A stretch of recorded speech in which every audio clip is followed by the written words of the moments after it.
And we are live. Welcome to another episode of the MMK Show. And today we're talking about sourcing in Vietnam. We have a 7-figure seller with us today who is sourcing almost all of her products from Vietnam. Hi, Linn. How are you doing? I'm so good. Thank you so much for having me. Thank you so much for joining us. Thank you. All right. So today we're going to be talking about everything Vietnam. And if you guys have any questions about sourcing in Vietnam, feel free to ask Linn. She's also an invited expert on our upcoming Vietnam sourcing trip, which is coming up very, very, very, very soon. Just a little over a month to go. It's April 18th to 29th. You can see more information at vietnamsourcingtrip.com. And so let's get started. Mark, do you want to go first? Yes, Linn. Well, do you want to actually tell us, how and why did you actually get started on your e-com journey in the first place? Wow, that's a good question to start with. I started, I was going through a difficult time. I was running a business with my ex-husband. We had done that for many years. Things did not really work out the way they should have worked out for many different reasons.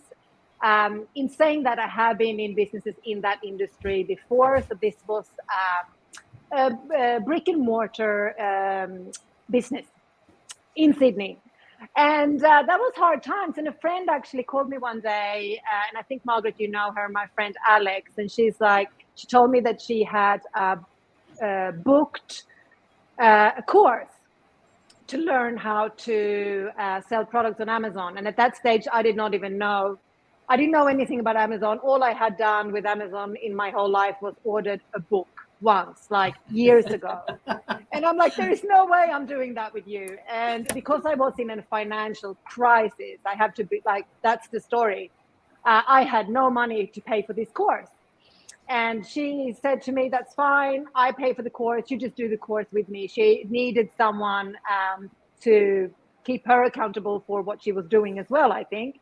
So we did the course together. That's what happened. And in that course that we were doing, we had someone coaching us. So it was pretty straightforward. It all happened really quickly. I think since I met with the coach, which, by the way, to name and shame, was Chris Thomas. Chris Thomas. Oh, he's amazing. Yeah, he's amazing. So I think I got my first product off within something like 6 months. So it was literally I met with him. We had a bit of a chat. And then he's like, next time I see you, I want you to have found a product. It's like, okay, next time I see you, I will have a product. And then we just moved on from there. And then in 6 months, I was live. So that's the background. That's great. Wow. I know Linn have been in a mastermind with Linn over the years with quite a group of people from around Australia. So so that's where we met. And that's when I had just got started, I think, when we met. Yeah. Right. And so how did you come across Vietnam? And did you start with, sourcing from China first, or did you go straight to Vietnam? How did that work? The product that I started with, to me, I looked at China. I also kind of ended up in Vietnam for what I was looking for. I think it just made a lot of sense to me how I was communicating with people in China compared to with Vietnam, that it just felt really right to go there. And I did. I think I got a really good bond with a supplier quite early on as well. And as I said, I was moving really quickly. And so were they. And that is normally one of the problems that you do have in Vietnam, that things does not happen too quickly. So I think, it was a bit of a challenge, but it worked. But it just made sense to go there for me. It's hard to say. All products are different, but it was just, it felt really right. Did you get a better price in Vietnam? Yeah. I actually did not really get to that. I mean, in China, I felt that they were kind of like promising prices. I just wasn't really secure with that China could make the product as good as they could do in Vietnam. You know, sometimes it's a bit tricky when we talk about these things because we don't disclose exactly what the product is. But yeah, I think China would not have been able to make it as good as they were doing in Vietnam now. Right. Yeah. So Linn, what were some of those first challenges you first faced in Vietnam? If it was in Vietnam or if it was just in general starting with e-commerce, or we should combine it? Yeah, combine it. Definitely the main challenge, starting in general, making products, e-commerce, everything was that I did not understand the importance of compliance. I had no idea what that meant. And that was things I had to work out later. Other challenges is, as I said, that Vietnam can be, China is quite on the ball. If you need something from them, it happens really quickly. In Vietnam, things take a really long time. I mean, now I'm at the stage where I literally have to, I mean, I'm saying have to, but it's I talk to my manufacturers in Vietnam almost daily. Just having that conversation face to face makes them understand how important it is, because sometimes, you know, when it's just emails back and forth, I think everyone tries to meet your needs in the beginnings, but then yeah, sometimes when you're like up and running and you want to do more samples, you know, it can be quite challenging, to be honest. Even that they know it's really good business, it can be challenging. And actually another thing that happened when we talk about this too is that when I had been doing business in Vietnam for a while, they were actually, they had never, I think, been dealing with anyone doing anything on Amazon before. And I had a meeting with them and they literally said to me, look, we've seen what you've been doing and we understand that you're selling on Amazon. And they're like, we're going to do the same. And I'm like, okay, you're going to do the same. They're like, yeah, we would like to do the same. But we will be totally transparent about it and we won't do anything that you are doing. I'm like, okay, how is this going to go? We had conversations. They literally disclosed to me what they wanted to do. And they did it. And I said, I just have to give you one recommendation. Don't do any of the products that you're thinking of doing. They did not listen. They went ahead with it. They launched on Amazon and they failed. Massively. So, you know, that's why we do these things. This is why we, you know, it's not super easy. You definitely need to know what you're doing. And even, I mean, they thought that they had the supply chains, that they could get stock into Vietnam really quickly.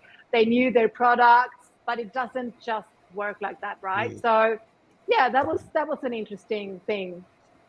And I think it goes back to, say, relationships. Like, you know, Megla and I constantly say one of the most important things is the relationship you build up with that supplier.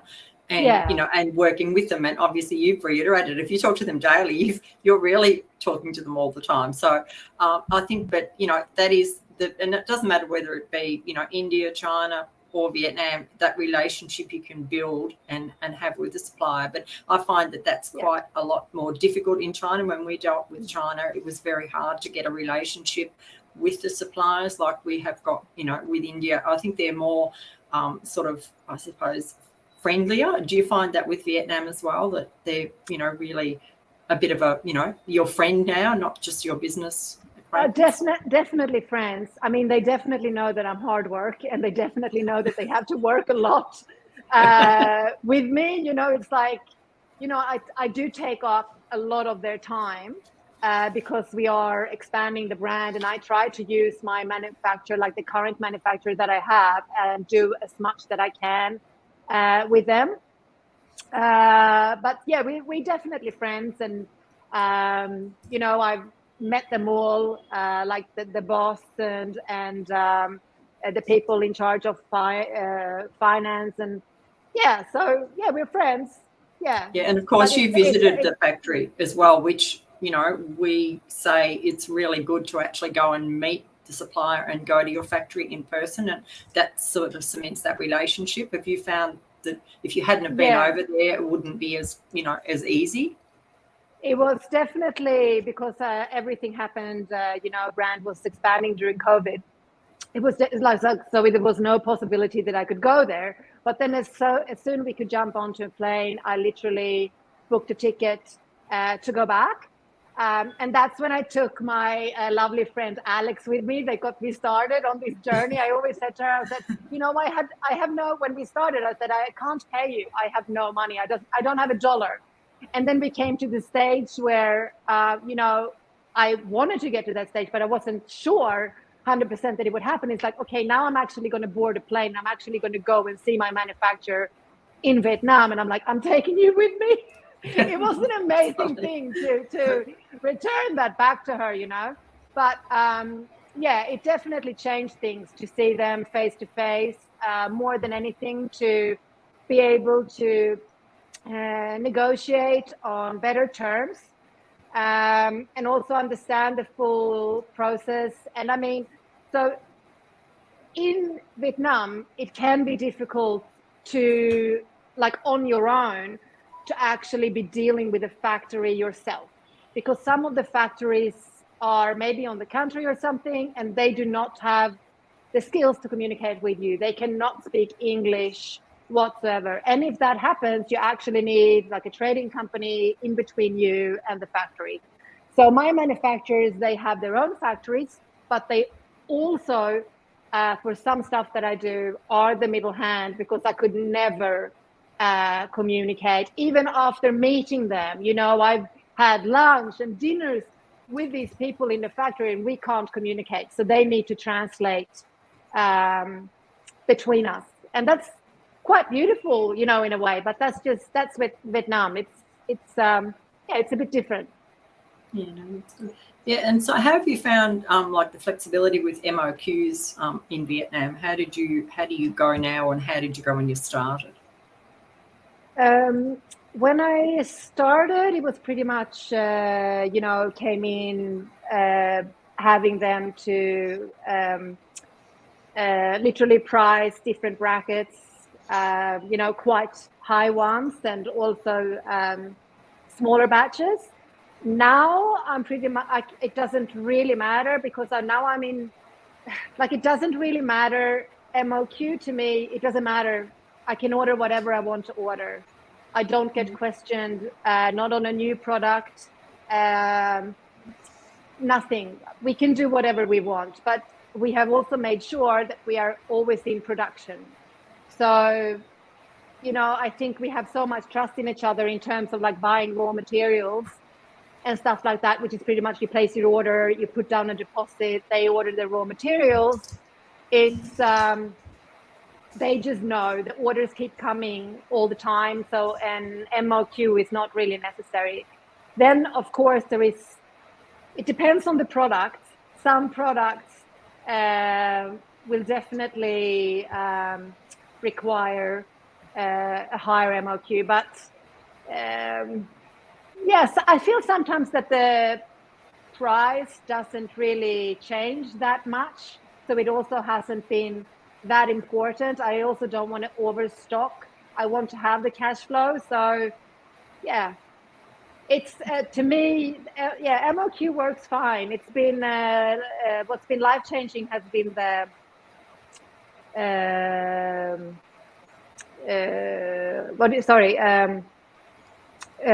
terms. That has been something that took some time to get to there. Like before we met, they said one thing, they did another, they had to have a meeting, they said another thing, they did another, and now the terms are just fantastic. And I think that changes everything, and they're very flexible. They can even sit on, I can produce the container, and they can sit on the container for me for 30 days before I really need to ship it. So it makes it easier for me, instead of paying a 3PL in the state, to sit on that stock for those 30 days, if that makes sense. Sounds like you got a really good relationship, Linn, and you're sort of lucky that you've found a supplier that, although at the beginning you did have your little sort of hiccups, but you've stuck by each other, and they're sticking by you, and you're going to stick by them, and that's a relationship build, isn't it? Some people may have walked away if they made a mistake the first time, and just cut them off at the head. You've been patient, and they've been patient with you, and now it's a good relationship, and you both get return from it. Yeah, absolutely. And so when you started out, what were the MOQs like? And, did you find the MOQs were much higher than you had expected, or were they? No, they were flexible. They wanted my business. When we started out, there was only one product, and they were really keen to do that. And they wanted the business, and it, So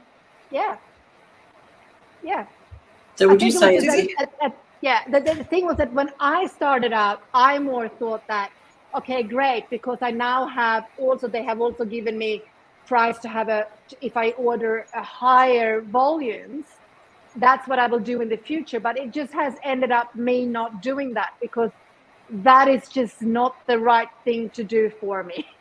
It just makes it easier to just order lower quantities, always just keep the stock coming, and don't do anything silly, because it's just like that dollar to me doesn't matter, or whatever it is that is the difference, if it's $2 or it's the cash flow is more important. So I feel they are flexible with MOQ. Then there could be other smaller things sometimes that I need, where MOQ is a problem, and that can be when it comes into printing plates or something, stuff like that. Then they might have a higher MOQ, and that's just finding a new solution to work around that. Right. And so let's say if somebody is just starting out, of course it depends on the product category, but would you say that, typically for home products, suppliers would do, let's say, would accept 500 pieces, or, 300 to 500 pieces? Would they typically accept that sort of MOQ for starters? I think so. Yeah. Okay, cool. Awesome. Yeah, and it depends, I suppose, on the factory as well, doesn't it? Yeah. And just, Linn, what size factory would you say you're in? A medium? You're obviously not in a huge factory. Would I be right in thinking you're in like a medium-sized factory? Medium-sized factories. A lot of my product, like now there is a lot of products, and they're all very different. It's definitely a huge mix of products here. Some of the products are not actually being made in the factories. Some of the products are being made at home. I work with women, so I support women. So a lot of products are being made by women at home, and then the product, it has different stages, and then the product are being brought into the factories where the product is being put together to make the product. Yeah, makes sense. So the factories are not that big. It's different villages will do different type of things, but I know that like our brand really did help some of those villages during COVID, because we kept them with work, and that's quite amazing to know that, and I thought, I know, like when we go back to why source from Vietnam, or maybe why source from China, I know that in many cases I can get products that are cheaper.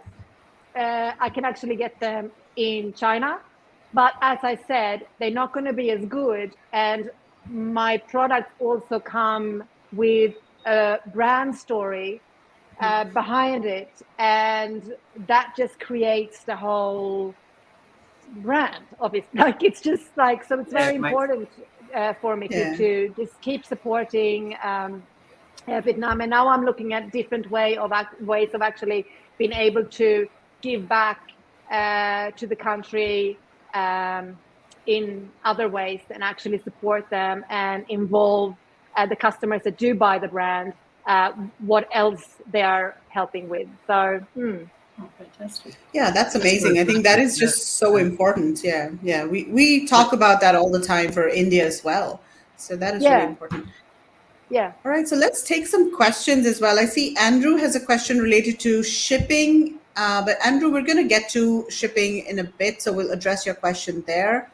I don't know if you can answer this, Linn. This is very specific. Mother of pearl products shipping to US from Vietnam. How to get a license when you're outside the US? I think this is a very technical kind of question. I don't know. I never worked with this type of product. But that, again, that is like the same thing as I've been dealing with, like something like compliance, something you need to work out. So the only thing there is that you need to, before you do anything, you need to research, you need to find the answers.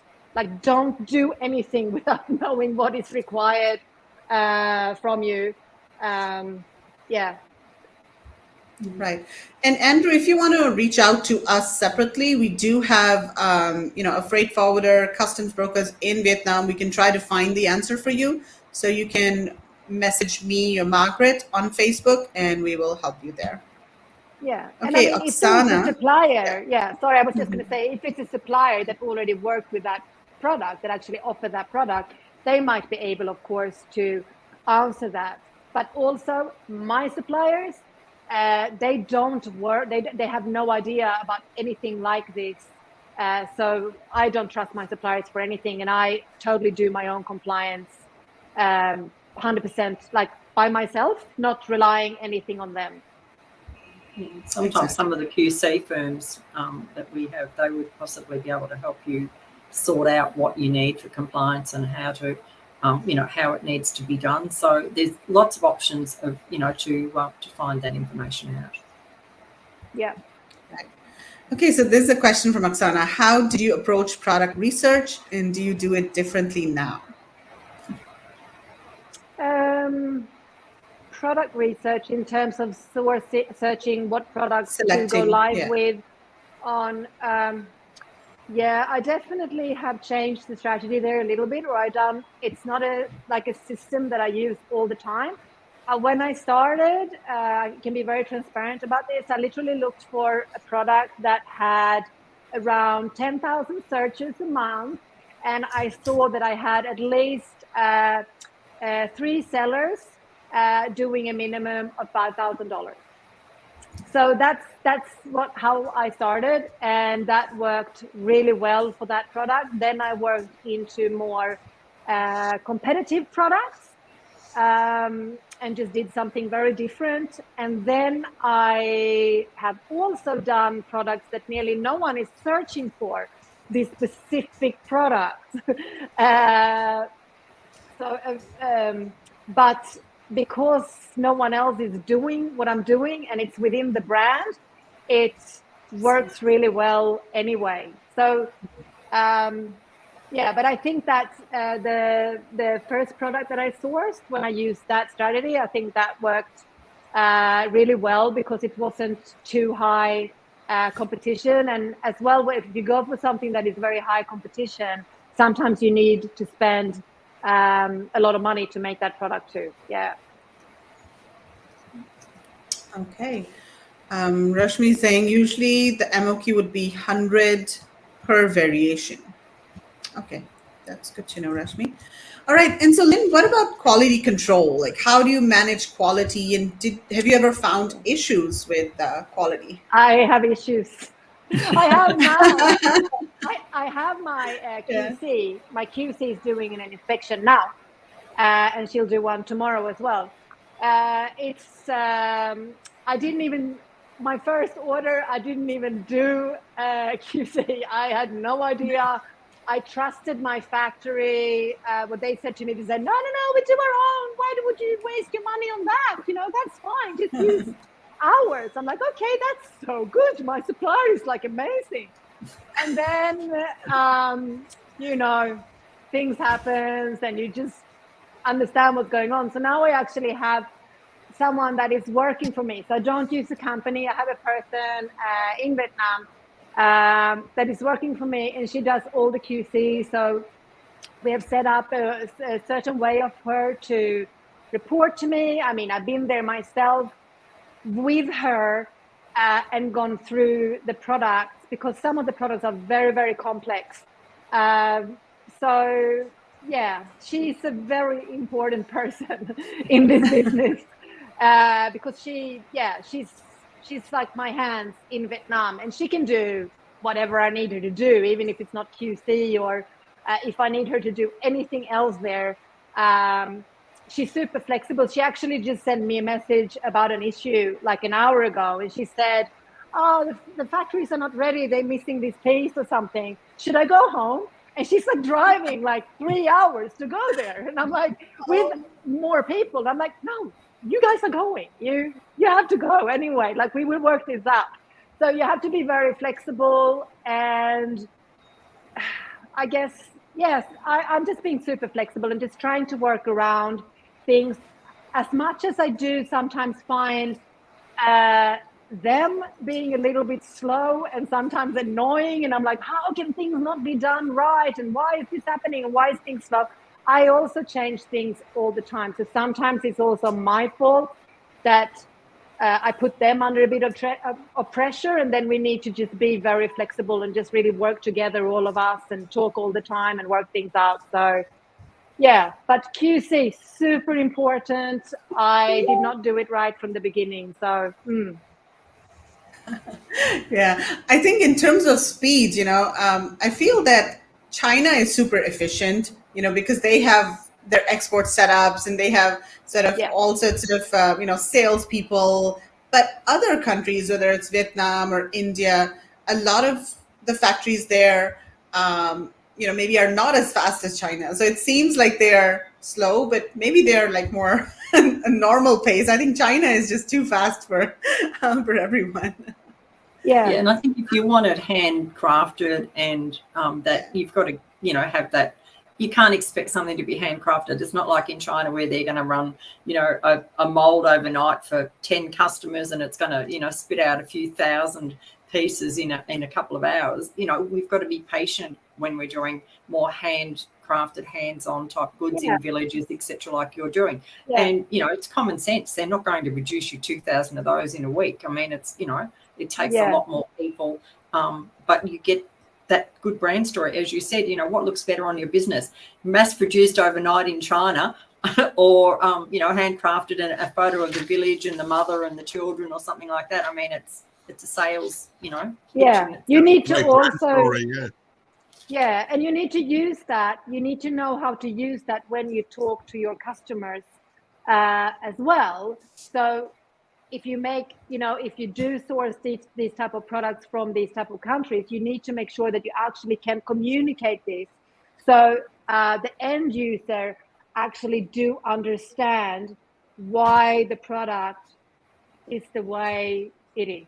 You have to be able to give really good answers and make people understand. And normally when you do that, because people might not get it, you really have to communicate. Over communicate. That's a good point, Lynn. We found, with dealing with India as long as we have, we found a few things there that people, I think, misunderstand India. I think people misunderstand that those exotic sort of handmade sort of products and the brand story, what you sort of mentioned. And, to me, that's really misunderstood. And, you're clever enough to understand, and that's, giving you a good in with Vietnam, that you've identified that your products can be made in that way that, that we see all the time, made in India. And, you've seen the people, you've obviously got an affection for the people that, the people that are making your product. And it's the same in India, where you've watched the people make your product, the factory floor, and it really does pull the heartstrings, doesn't it? It sort of does make you feel really attached to your product when you see it made like that, and the opportunity and that brand story that you can manufacture from that is really good. Well, I remember on the trip to India last year, one of the girls who'd been sourcing from India for a while stood in the factory and she said, I will never go mad when they tell me it's going to be another 4 or 5 days or something, or there's a delay. Now I know how hard they all work, and you see them all physically all in these little rooms working away and not mass producing goods. And I think once you see that, you do understand, and you have a lot more empathy for that factory and the workers in it as well. And it makes so much difference, because it's not what you picture at all. Yeah, it's right. It's just getting that message across to the people that is actually buying the product. So and there is so many things you can do there to make them also understand, because they need to understand that to love the product in some cases. Yeah. And how do you manage your logistics, Linn? Like, did you sort of, I suppose, going to Vietnam sort of green, if you like, and then you got a factory, and then you got a how did you go about finding a freight forwarder, for instance? I tried a few different freight forwarders. Actually, I guess I found them from heard about them, different groups, just spoke to a lot of freight forwarders till I had some people that I trusted. I tried them out. I now have a freight forwarder. We also talk all the time. All the time. He's so important. He's not a massive company. I gone with the really big companies before. He's American, so he's in the States. He obviously sends stuff to all countries, but I just need that person that can calm me down. I need to have that contact on a daily basis. If something is wrong, there is so many things that can go wrong with freight. We got QC, but then freight is even as scary. It has been for me. It's been, I've done some really dumb things. During COVID, I did some really crazy things. That was just, it was insane what I did, actually. I just, I was risking a lot during COVID. Did COVID make you go mad, Linn? The COVID made me go mad. It was just literally, stock being stuck at Long Beach. It was, I sent containers. They did not reach port. They were stuck at port. Even now, when it's not COVID, things are delayed. So I'm at the point where I'm trying lots of different, I'm actually trying out different things, really trying them out, and measuring the results. Should we cut the 3PL in the States by trying to send goods in directly? What happens when we send goods in directly? What happens when we don't have goods in a 3PL? We probably have to do both things. We have to have a little goods in a 3PL. We have to also send some directly. There is so many things when it comes to logistics.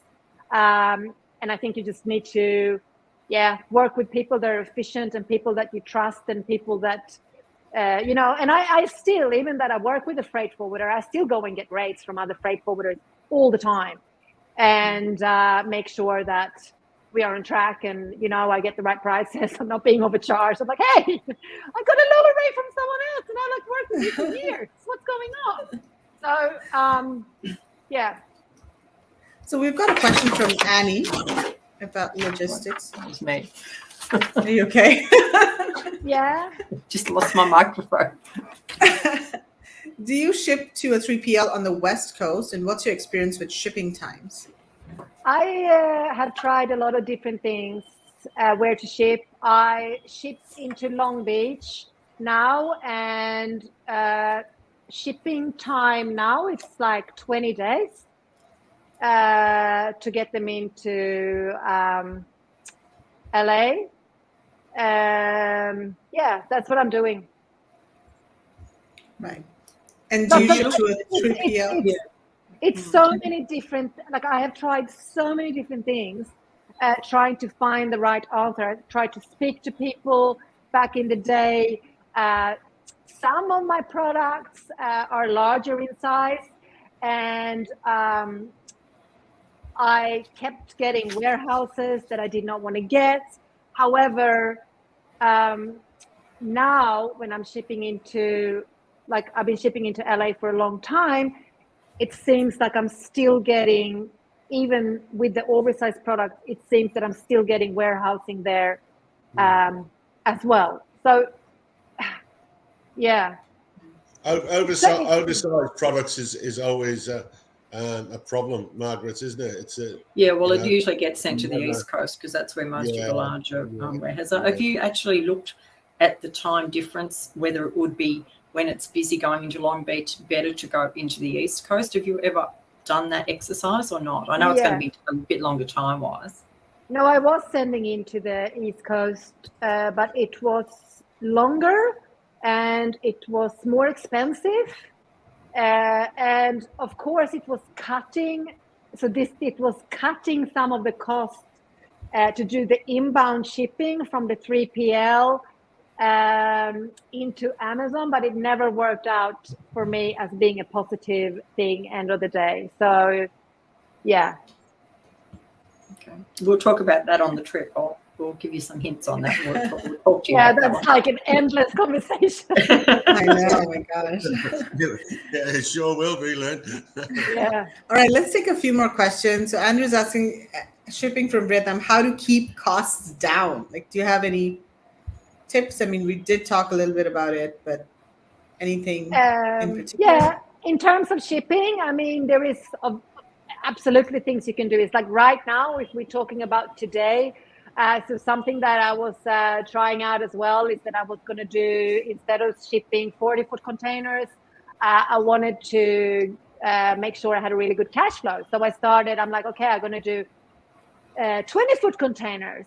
But the difference between a 20-foot container and a 40-foot container today is like $200. It's no different. So there is no point of doing that. So even then, if you maybe want to, have a better cash flow, maybe use a 40-foot container, but maybe not fill it to the maximum as well. There is a lot of things you can do. I've had people in Vietnam, people that I got to know, like Vietnamese people, that want to share my containers if they are not full, because sometimes they are not full because there could be different reasons. It could be that a QC inspection did not go the way it should have gone, and we are deciding to ship anyway. And then there is room in the container, and then someone else can buy into your container. Like, there is so many things you can do in terms of saving on shipping. But I think the straight answer is just to really shop around and talk to freight forwarders. Like, you have to talk to quite a few, and you need to get rates, and you need to get into the rates and understand, what you're paying maybe for unpacking a container with that freight forwarder, but maybe that one is half price, or, yeah. Right. And in terms of costs of shipping, let's say a 20-foot container, how does it compare to China, for example? Or like, what are your approximate current costs for a 20 or 40 maybe? I don't know what the costs are in sending containers from China, because I don't send anything from China into the US. So there is only a few things that I manufacture in China, but I send what I manufacture in China into Vietnam. Okay. So I just a few bits and pieces that are that I buy from China, and then send them into Vietnam, and then I just put it together in Vietnam, and then off it goes from there into the States. I don't know the difference, but I think the rates are for a 40-foot container right now probably around $4,000. Oh, that's pretty good. Yeah. Very good. Very cheap.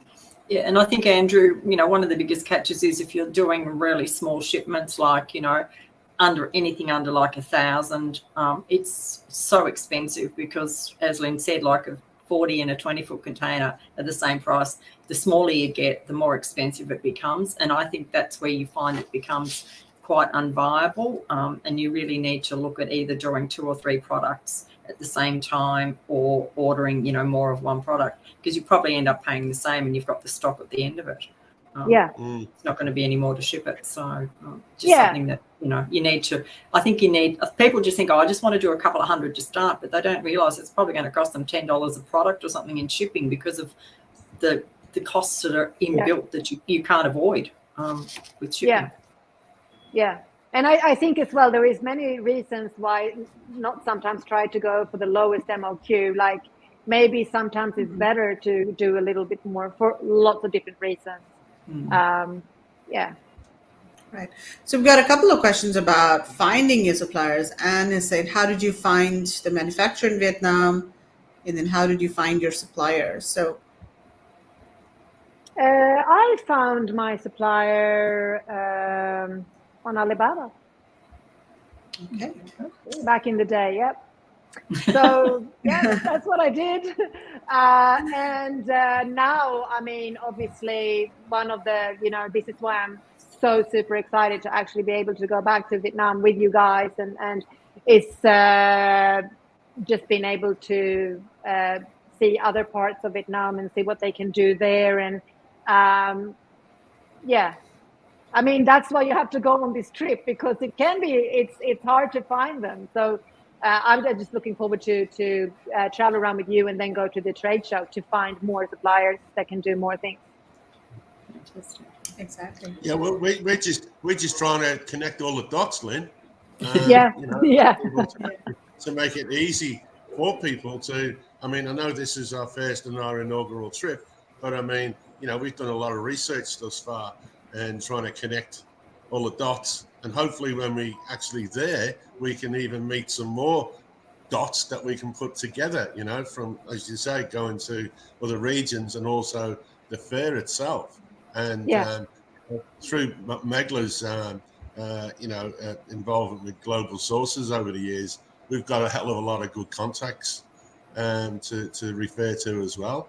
And so, we're just so looking forward to, helping people, connecting all those dots. And as I say, with resources as well, as far as like, shipping, QC, and all the things that matter, to sort of, because, when you're starting out in business like yourself, the risk is huge, right?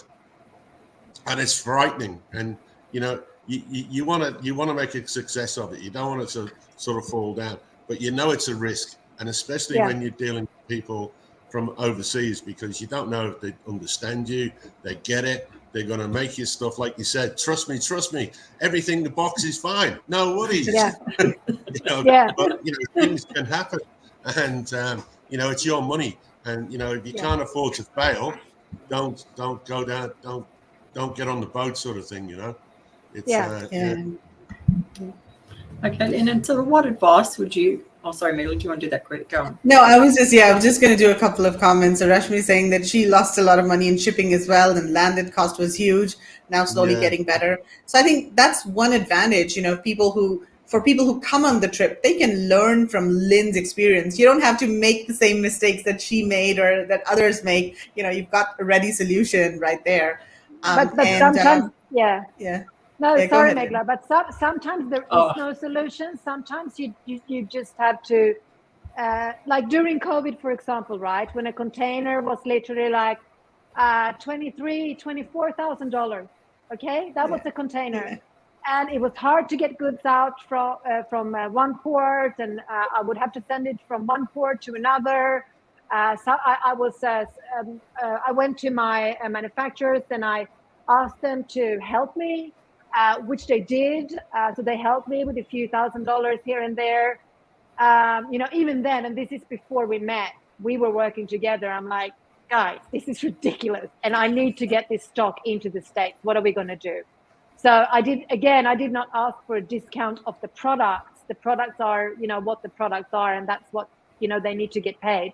But you need to be very flexible and open-minded and just think about what other things that you can do.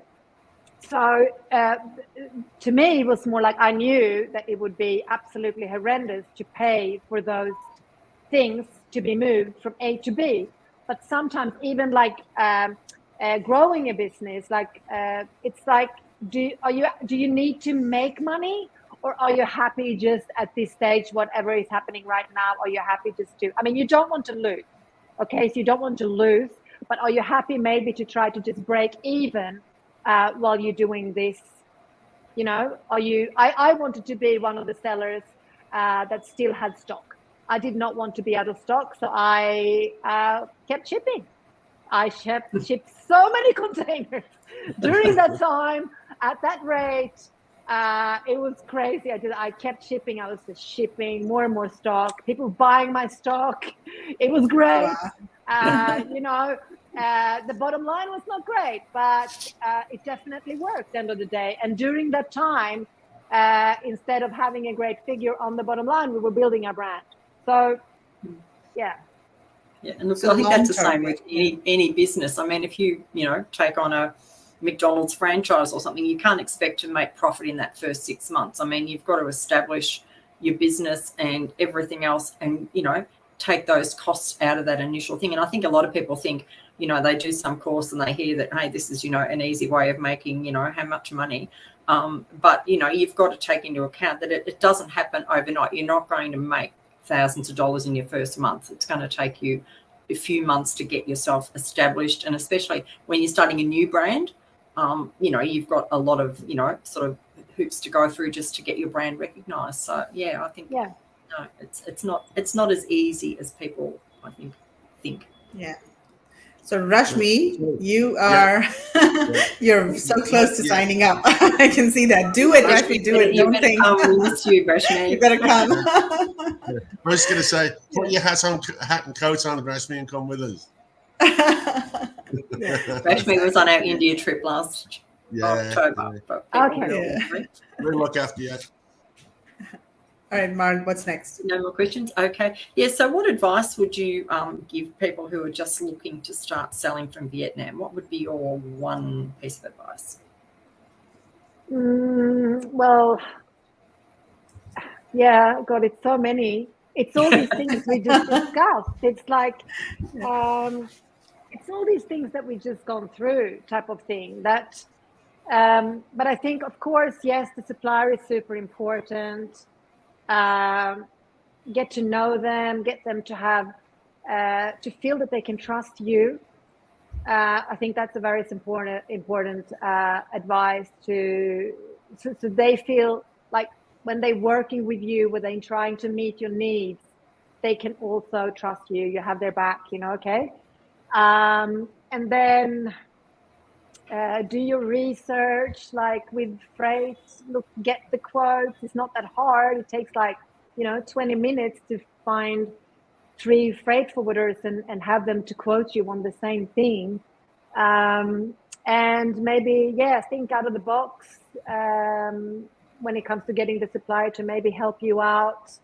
But I think I mean, yes, it was life-changing for me to go there and see my suppliers. I only saw my suppliers. I did not really look for any new. I mean, I had a few hours here and there, and I'm like, let's get into a taxi and go somewhere and try to find some stuff we can buy.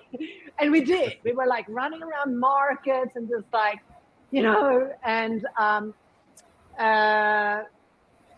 but I think this trip, even for me that has already been sourcing from Vietnam for a long time, it's going to be life-changing in terms of what we can do next, because I just think it's really clever to be able to manufacture products from the same country when it comes to freight. So you can fill those containers from that one country instead of maybe trying to spread it out and have it all coming from lots of different countries. Because believe me, I've been there. I've done like, should I go to China? Should I do this? Should I maybe just get that from China? Should I just do this and that?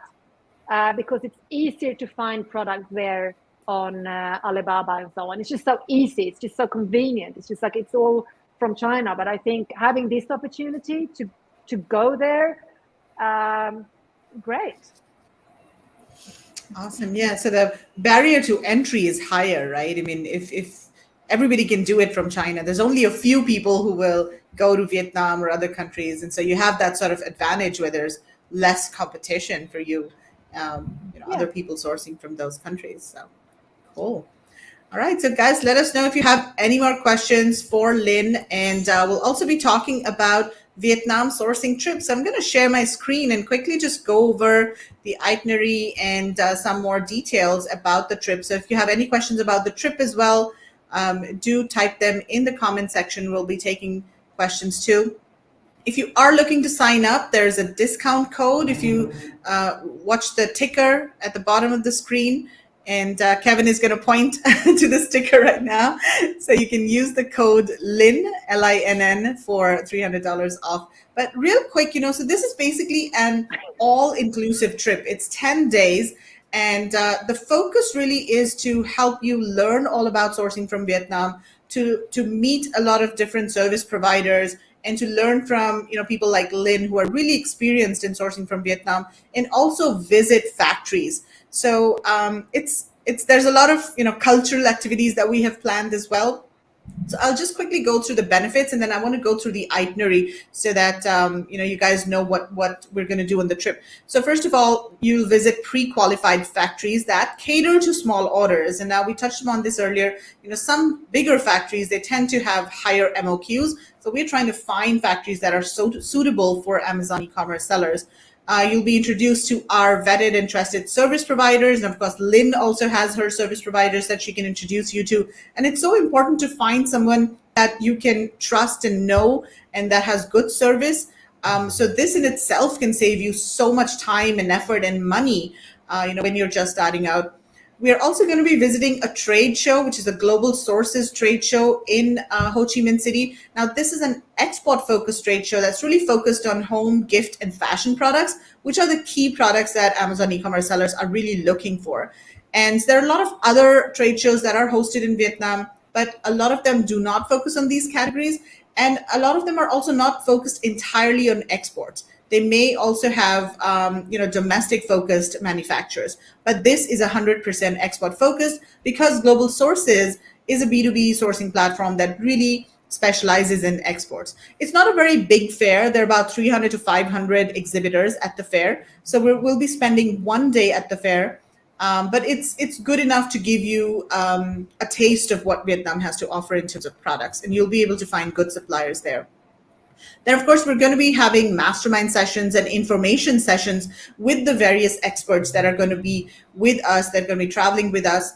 You'll learn from people like Linn who are already buying from Vietnam, understand the pitfalls to avoid and cultural differences, enjoy Vietnam's scenic beauty as we visit the famous Ha Long Bay and other tourist spots, and also savor the delicious food that Vietnam has to offer. And I know that Marg is a huge fan of a lot of the different Vietnam dishes that are out there.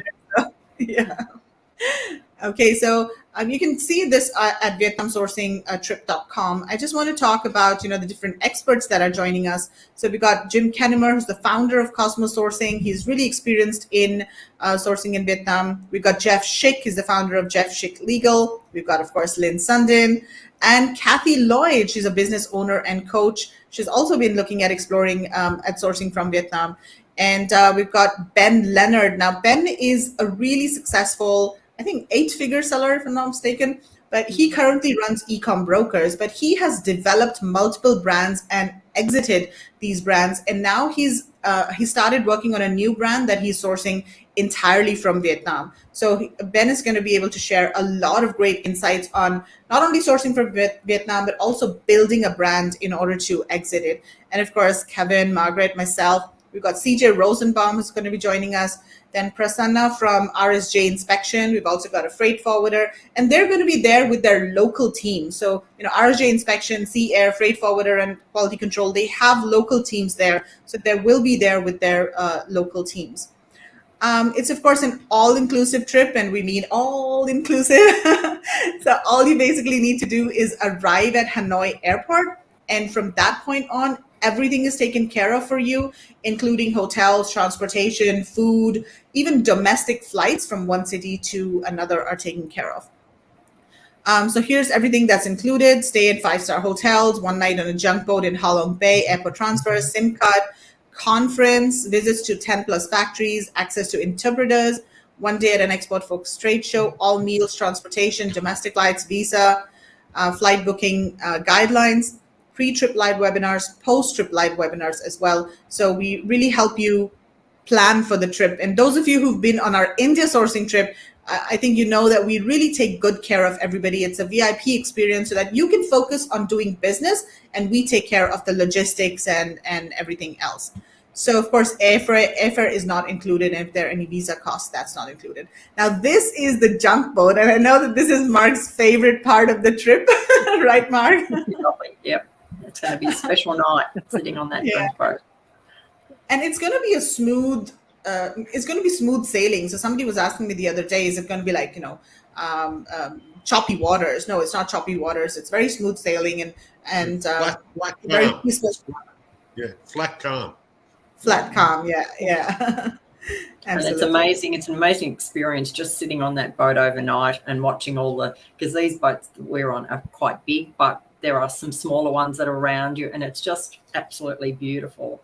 And you can get off it and go into caves on little sort of, I suppose, kayak type things. And we've got cooking class. We've got lots on that action-packed 24 hours on that boat, as well as we're even fitting in some conferences and some information as well. And we actually have a guide who is an English-speaking Vietnamese accompanying us on the whole trip, and he's going to give us a bit of a history of Vietnam as well. So we'll probably do that on that boat that night, so you can learn, the difference between the North and the South, because Vietnam is a little bit different cultural-wise between the North and the South. So there's quite a bit to learn as well. So there'll be a lot of information for people just to learn about, living in Vietnam and why it's the way it is.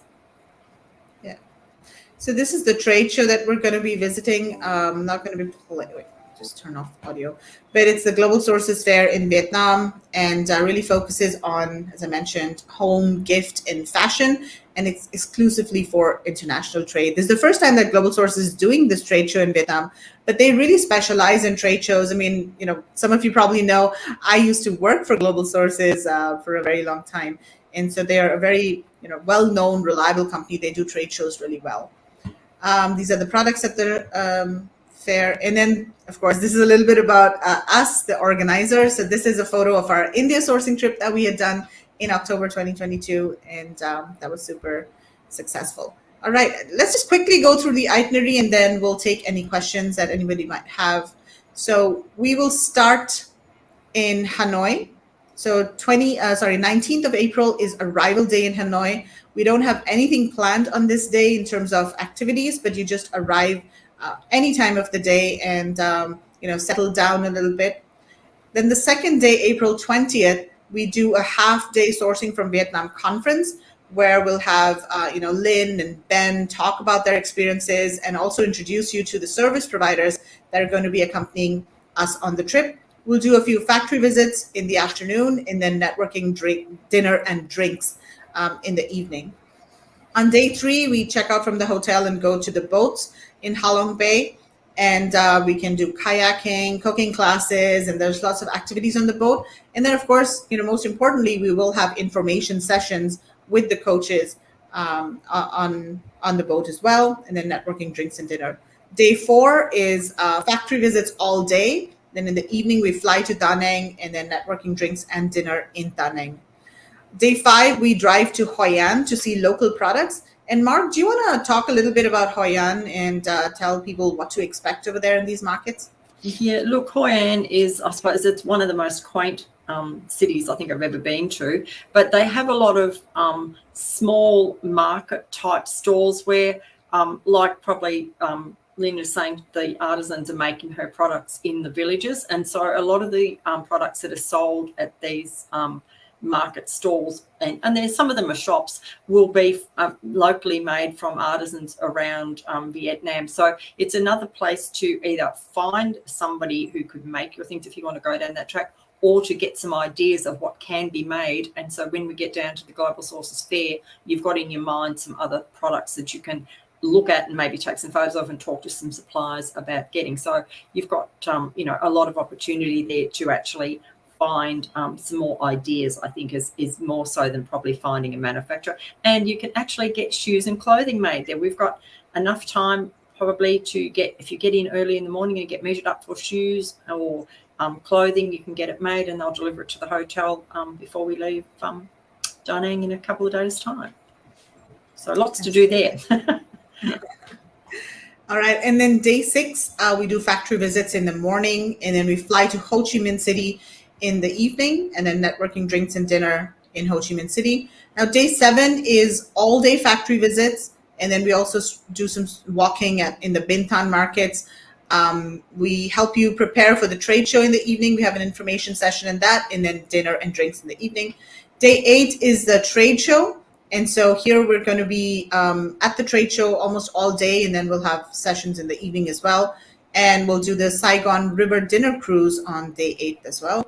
Day 9 is, again, factory visits during the day, and then we have a farewell dinner in the evening. Day 10 is our departure day, so there's no activities planned on this day, but you can also extend your trip and go to Mekong Delta, which is a very scenic and touristy place as well. So that's the overall itinerary. It is a very long trip. It is 10 days, but if you don't want to do the entire trip, we also have the option of only doing the Ho Chi Minh City leg of the trip, which is, it starts from day 6. So you can also do only 4 days of the trip, so that you visit some factories in Ho Chi Minh City, meet all of the service providers, and spend some time with Linn and Ben and other experts, and also visit the trade show. So that is also an option. And if anyone's interested in exploring that option, you can email us or message us, and we will give you more information about that option as well. So let us know if you have any questions about the trip. Vinesh is asking, what's the price of the trip? So Vinesh, there are 2 options available. One is you can share a room with another attendee, or maybe you can bring a business partner or a friend. And the price for that is around $5,000. And you can use the code LINN for $300 off on that. And we also have the option of single occupancy in the hotel room. So that is $5,500. And then again, you can use the code LINN for that as well. And then the other option is just do 4 days of the trip. And for that, you will need to contact either me or Marg on Messenger, or you can email us at info@vietnamsourcingtrip.com. So let us know if you have any questions about the trip. And Linn, what are you most looking forward to on this trip? Everything. Everything. No, I am. I just like seeing the factories that you have lined up. Just like really getting into this creative mood and start looking at things and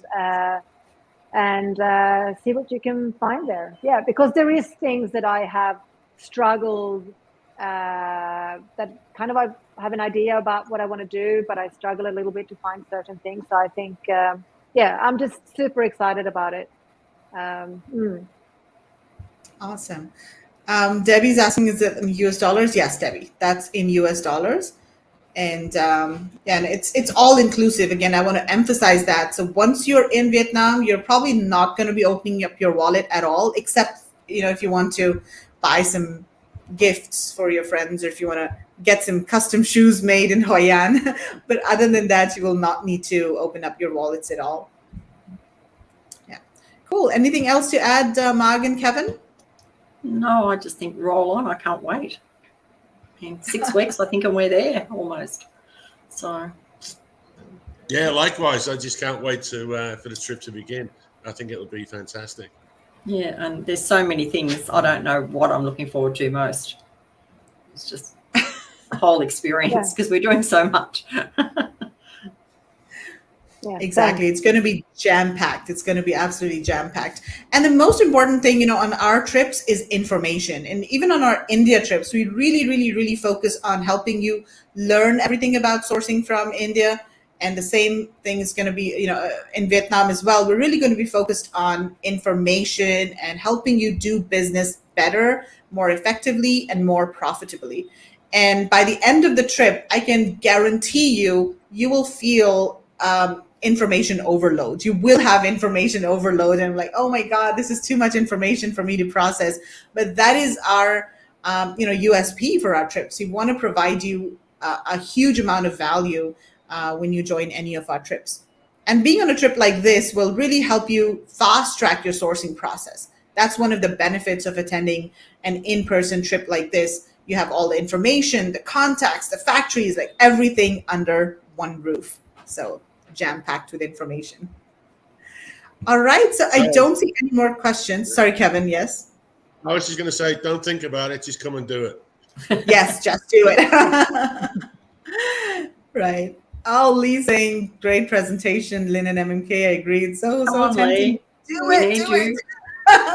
Yeah. Do it, Lee. We had a good time in India. Come with us. Yes. Yeah. All right. For a newbie like me, would this be worthwhile? Yes. And Vinesh, what I would suggest is you do the 4-day option. Don't do the full day option. I mean, especially if your funds are limited. Why don't you send us a message? Just send me a message on Messenger and let's talk. But I think the 4-day option, just Ho Chi Minh City, would probably be better for you as a newbie. Thanks, Linn and MMK. On how long bay though, Megla? Well, you have to sometimes, pick and choose, especially if funds are limited, and just focus on the work stuff. Annie, thank you so much for joining us. And Annie, you have to try and come as well. Yeah. Annie came with us on the very first India trip in 2019. I think Annie's sourcing from Vietnam now as well, I believe. Yeah. Yeah, I think she's been sourcing, from Vietnam. Absolutely. So, Hazel, now don't worry, the recording is available over here. So you can watch the recordings right from the beginning. You can watch the show from the beginning as soon as we finish over here. All right. Many thanks. Most welcome. Okay, so I think let's wrap up this session over here. Thank you so much, Linn, for joining us. Absolutely amazing value, and we are so looking forward to spending time with you in Vietnam. So am I. I really am. Like, I can't wait. It's gonna be great. It's gonna be great. I wish I would have been able to do this when I started as well. I think it's just going to be, amazing. Yeah, it's really a small investment that's going to, kickstart a business. And I think people have got to realize when they're starting this, and I'm on my soapbox again, it's not a hobby, it's a business, and you've got to put some money into that business to make money at the end. I mean, you've got to do some training somewhere. And I think nothing like live training. I mean, you can do a course, but there's a difference between an Amazon course and live training in sourcing and product research and seeing factories. Yeah, and just having that opportunity to discuss things with other people slowly and get some feedback and help, and Yeah, absolutely. Yeah. And you can make lifelong friends doing these sort of trips too, guys. Not just our trips, but other trips as well. I mean, it's a great way of you sit in a room, you don't know the people, but you soon get to know them, and and then you're in a giant mastermind all day, every day, to be perfectly honest. Absolutely. All right. So thank you everyone for joining us today, and we look forward to seeing you in Vietnam. And of course, for those of you coming with us to India, we'll see you next week in India on India sourcing trip. All right. Thanks a lot, everyone. Thank you. Bye. Today, Linn. Thanks, Linn. Bye.